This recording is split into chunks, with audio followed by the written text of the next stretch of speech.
नमस्कार मित्रों, मेरा नाम राहुल वैष्णव। आप सबका हार्दिक स्वागत है कबीर कोचिंग क्लासेस में। आज की क्लास में स्टडी करते हैं यानोमामी जनजाति के बारे में, जो दक्षिण अमेरिका में पाई जाती है। यानोमामी जनजाति हाल ही सुर्खियों में है, ऐसा क्यों? तो चलिए स्टार्ट करते हैं इसके बारे में। यानोमामी जनजाति हाल ही में कोविड-19 महामारी के बीच में अपने इलाकों से 20,000 स्वर्ण खनिकों को बाहर निकालने का एक वैश्विक अभियान स्टार्ट किया है। इस वैश्विक अभियान का नाम है miners out covid out, miners out covid out.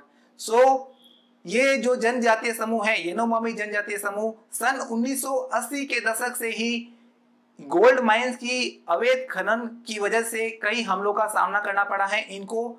और ये जो यानोमामी जनजाति है, इनको गोल्ड माइन की गतिविधियों की वजह से मलेरिया एवं और भी बहुत सारी बीमारियां तेजी से फैल रही हैं वहां पे। और यानोमामी जनजाति जो समूह है, उनको गोल्ड माइन की गतिविधियों की वजह से वहां पे प्रदूषण भी फैल रहा है और यानोमामी जनजाति के लिए स्वास्थ्य सुविधाओं से वंचित हो जाने के कारण काफी परेशानियों का सामना करना पड़ा है। और वेनेजुएला एक देश है जो दक्षिण अमेरिका में है, वहां पर स्थिति और भी गंभीर है। कोविड-19 महामारी के बीच में अपने इलाकों से ये कोविड-19 के प्रसारण को रोकने के लिए उन्होंने एक अभियान स्टार्ट किया है, जिस अभियान का नाम है माइनर्स आउट कोविड आउट। अब आप सोच रहे होंगे कि यानोमामी जनजाति दक्षिण अमेरिका में कहां पाई जाती है, तो चलिए स्टार्ट करते हैं। यानोमामी जनजाति उत्तरी ब्राजील और दक्षिणी वेनेजुएला के वर्षा वनों और पहाड़ों में रहते हैं। इस जनजाति की संख्या तकरीबन 38,000 है, जो ब्राजील के करीब 9.6 मिलियन हेक्टेयर और वेनेजुएला के 8.2 मिलियन हेक्टेयर क्षेत्र पर रहते हैं।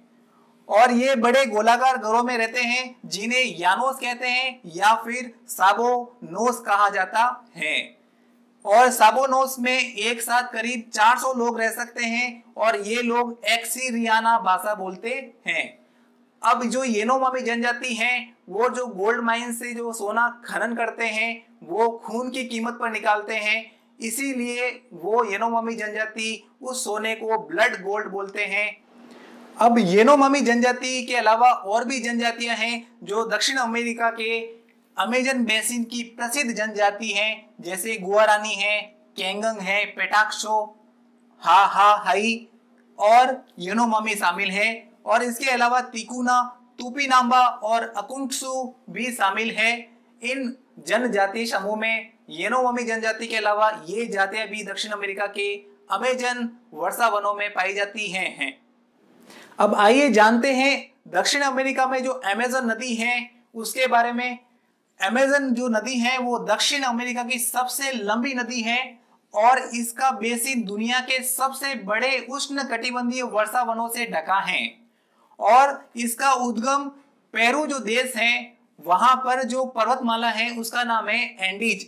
वो एंडीज पर्वतमाला से होता है इसका उद्गम, और यहां से निकलकर यह पूर्व की ओर बहते हुए अटलांटिक महासागर में मिलती है।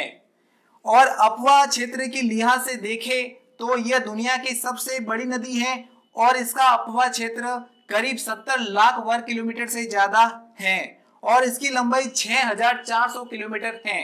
यानोमामी जनजाति जो दक्षिण अमेरिका की अमेजन वर्षा वनों में पाई जाती है, जो कि अपने निर्णय पूरा ग्रुप में लेती है। और यानोमामी जनजाति जो गोल्ड माइन में जो उत्खनन करती है स्वर्ण, वो भारत भी एक्सपोर्ट करती है, भारत भी वहां से स्वर्ण मंगाता है। और यानोमामी जनजाति इसलिए सुर्खियों में है क्योंकि उसने एक वैश्विक अभियान स्टार्ट किया है, जो कोविड-19 महामारी के बीच में अपने इलाकों से कोविड-19 के प्रसारण को रोकने के लिए यह वैश्विक अभियान स्टार्ट किया है, जिसका नाम है miners out covid out. This is all about Yanomami जनजाति। ऐसे ही वीडियोस के मोर अपडेट्स के लिए मेरे चैनल को लाइक एंड सब्सक्राइब करिए। Thanks for watching video.